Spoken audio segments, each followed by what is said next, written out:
Guys, JP back here. So we're working on my buddy's 2022 WRX. He's going to be doing a cold air intake today. So this will fit the 2022 through 2024. Just going to throw up a short video on how to install this for you guys. So stay tuned.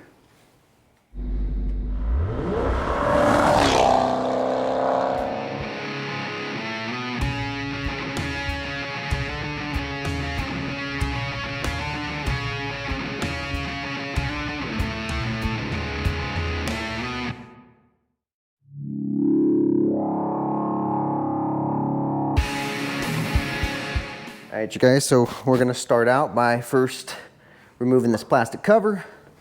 Grab yourself probably a flathead work a little easier. Grab a flathead. You're gonna turn these a half a turn. And then go ahead and pop them up. There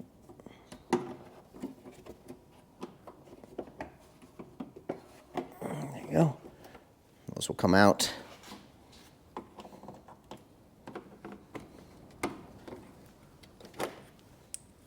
So,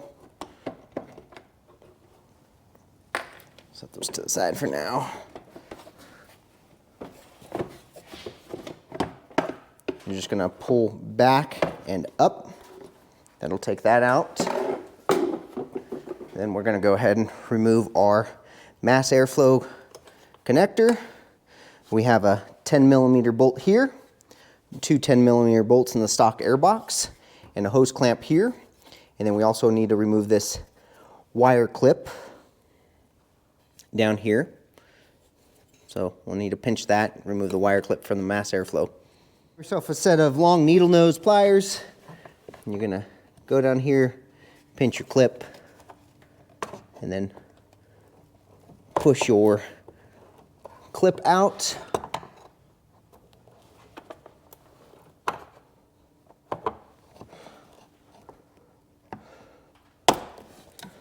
There you go. I'll show you guys that. So this has some tabs there that you need to squeeze to get it out of your bracket. We're going to loosen this hose clamp. This 10, that 10, and that 10.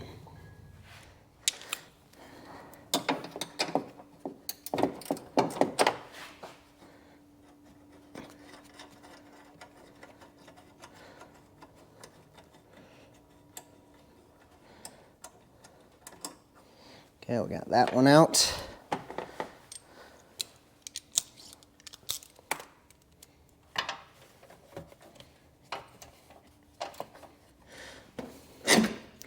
Three.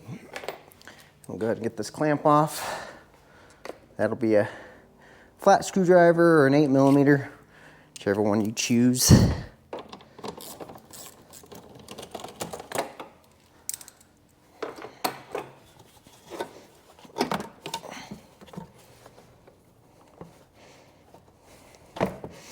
Okay, and that is one factory airbox.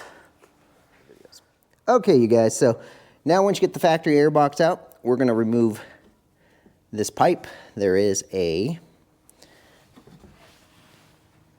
bolt there, and then you're also going to need to remove that hose clamp. All right, so we're going to grab our 10mm.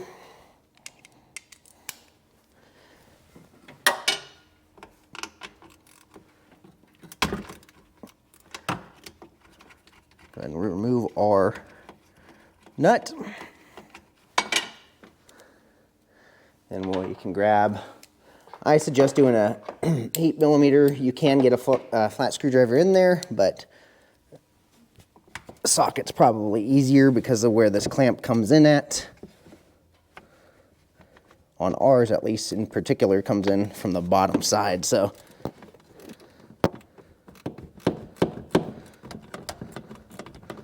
Ratchet just makes it easier.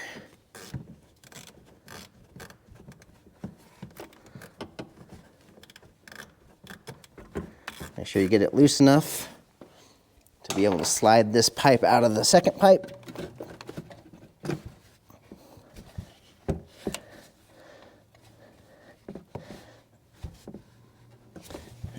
being that this gets a bit of heat down there on the side of the motor, you may need to persuade it just a little bit.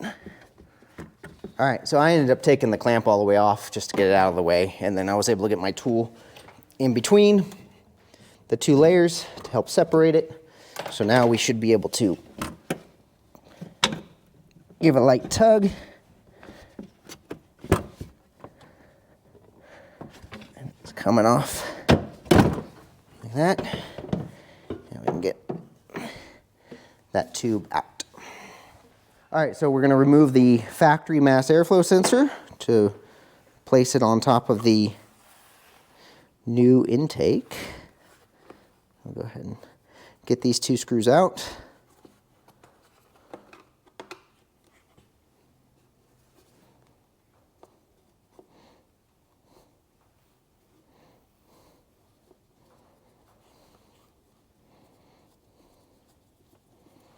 Note this has an arrow for direction of airflow, so you want to be sure you pay attention to that.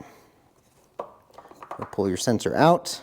Go ahead and put your stock screws back into the airbox, just in case you ever decide to go back to OEM. All right, so we're going to put our mass airflow back into the Perrin pipe. Make sure our arrow is pointing in the direction of airflow. You got to be very careful that you don't damage the sensor, so push it in by hand. If you need to grease the O-ring, you can. Ours went in, and you're going to use these two M4 screws that came with the kit.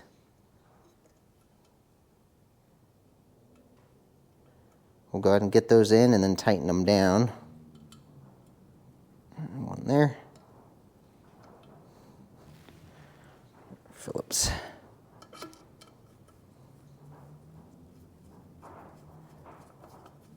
And just go ahead and snug both those down. All right, so next, right here on this open port, we're gonna take the M8 bolt that comes with the kit and this short bracket. We're gonna go ahead and place this on there with a nut.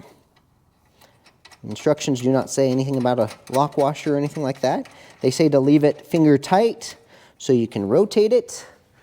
Next, you're going to take your factory airbox and you're going to place this to where it supports that box, and then that's where you'll tighten it down. So you want to make sure it's not out that way or way over here. So line this back up with its factory holes and give it the biggest bite it can get, just like that, and we'll tighten it down right there. All right, so that bracket that we took off earlier, we also need to take this off. There's a 10 millimeter on the back side. I don't know if you guys can see that, hopefully, but you'll take the 10 millimeter loose.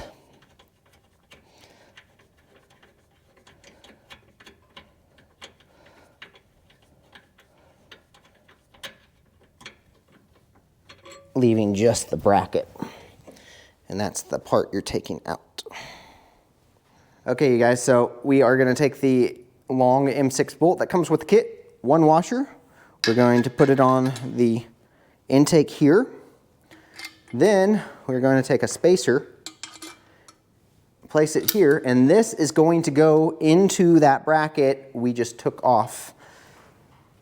And we're going to go ahead and put this into the rubber boot, the factory intake tube down there. And then, I know it's hard for you guys to see right this second, but I'm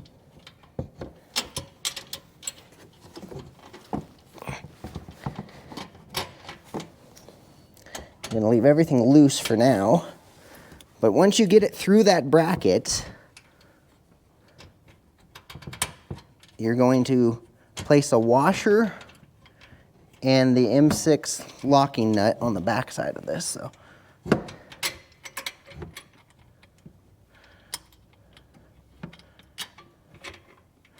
we go, we're through the bracket. Let's see if we can't get down in there and take a look. There you guys go. Through that bracket down there. Then we're going to put the washer and nut on the back side. Okay, so you want to leave it, here it is. That's what it'll look like. But you want to leave it semi-loose so you'll be able to maneuver things around until you get everything lined up and then tighten it down. All right, next you're going to get this bracket. We're going to put the slit towards the intake. This bracket with a M8 bolt washer, spacer, and then a washer and nut. That bracket is going to be located, let's get you guys in here, down under the headlight. This is right under the headlight. You'll see there you go. There's that hole right there.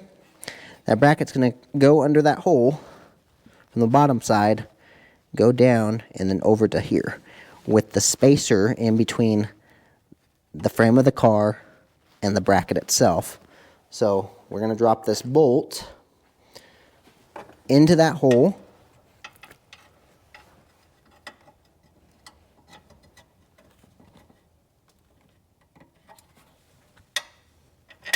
Like so.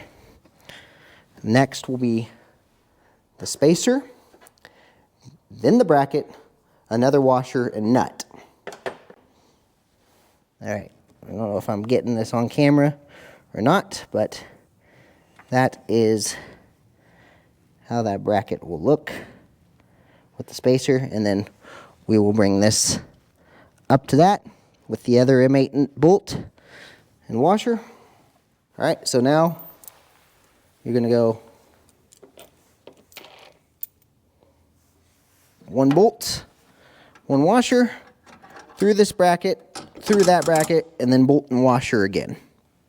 Sorry, washer and nut on the back side of that. And then once this is all finger tight, then we can position it and tighten down our lower bolt, our hose clamp, and our upper two bolts here. All right, you guys, we're gonna go ahead and start tightening down everything. We're gonna start with that lower hose clamp. We turned ours so it was easier to get to. So, all right. Once that hose clamp is snug, we are gonna move on to, we're gonna still leave this bottom one loose. We're gonna move on to these two first. Okay, once we get it a little bit where we want, we're going to push it over a little further as it was starting to tighten up and pull this way. So be cognizant of that. That's why there's an adjustment of there. So we want this air filter to be right in the center of this box area. Okay, there you go. It's nice and centered. Now we just got to get to this hard one that's up under here.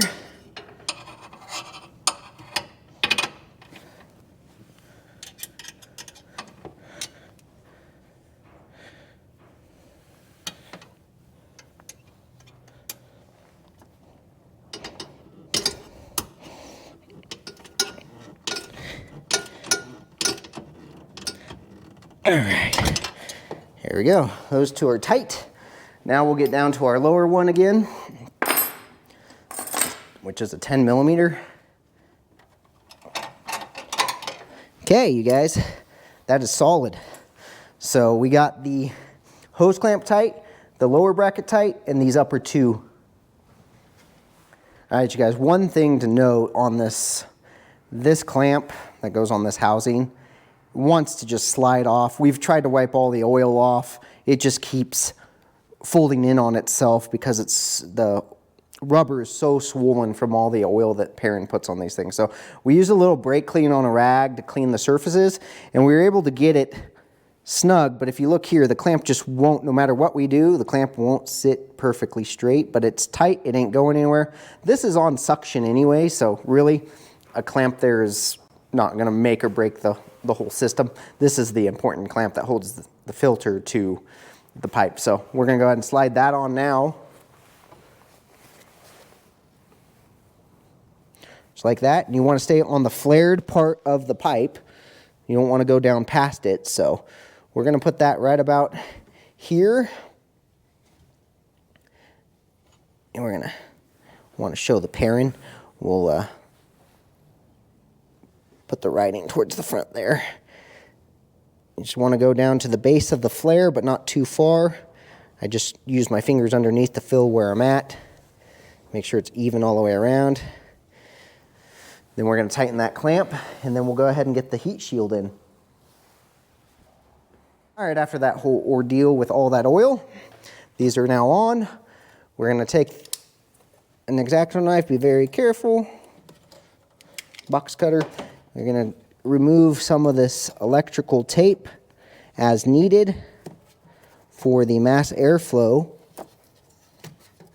to be able to reach its plug a little bit more.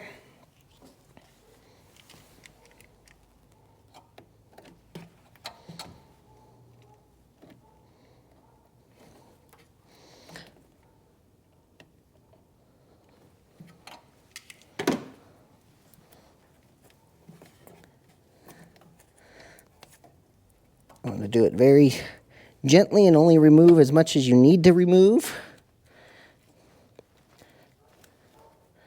Give a little gap between this harness and the next. Got another layer here. There you go. There you go. All right, like that. That should now reach our sensor. Just like that. What we're going to do is get rid of this excess from the bottom side. There you go.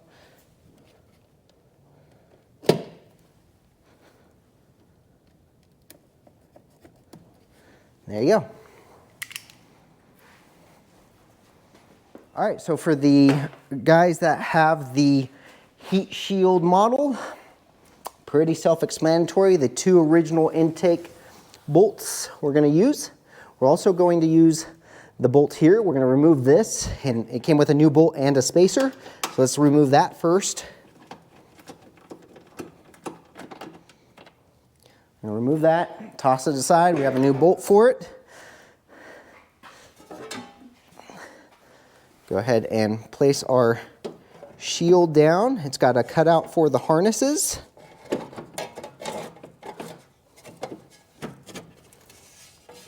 There we go.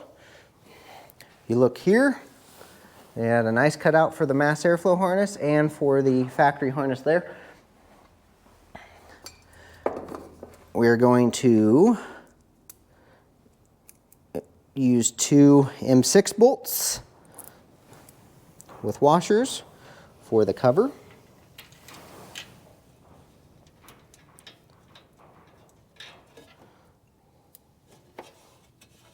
One and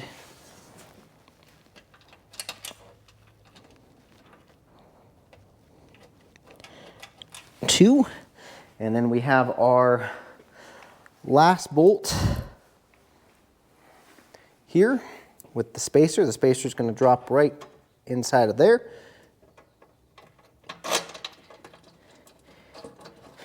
That's going to go like that. We'll go ahead and get these tightened down. All right, so got those tightened down. There's actually a tiny gap. It's hard to see. Here, let's get light over there, but there is a tiny air gap. It's not actually touching the filter. So again, I would make adjustments so it doesn't touch, you know, that way, because this is going to absorb heat eventually, but you just need a tiny little air gap. We're going to put our factory ram, air ram back in here. This is what directs airflow to the filter itself.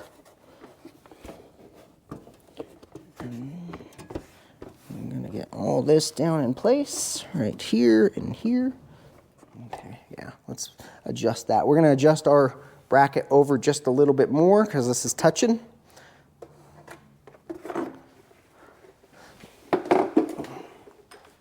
We adjusted it away a little bit more. Now we got an even bigger gap, which is nice. And this should not be touching anymore once we get it in place. Yep, just barely. There's no more adjustment, so that is going to be the maximum we can get out of it. We're going to put this clip back in. There you go. And then we're going to get another clip for that one. All right, you guys, that is how you install the Perrin Cold Air Intake for 22 to 24 Subaru WRX. Thanks for watching. If you like this kind of content, please think about liking, subscribing, leave a comment. Until next time, guys.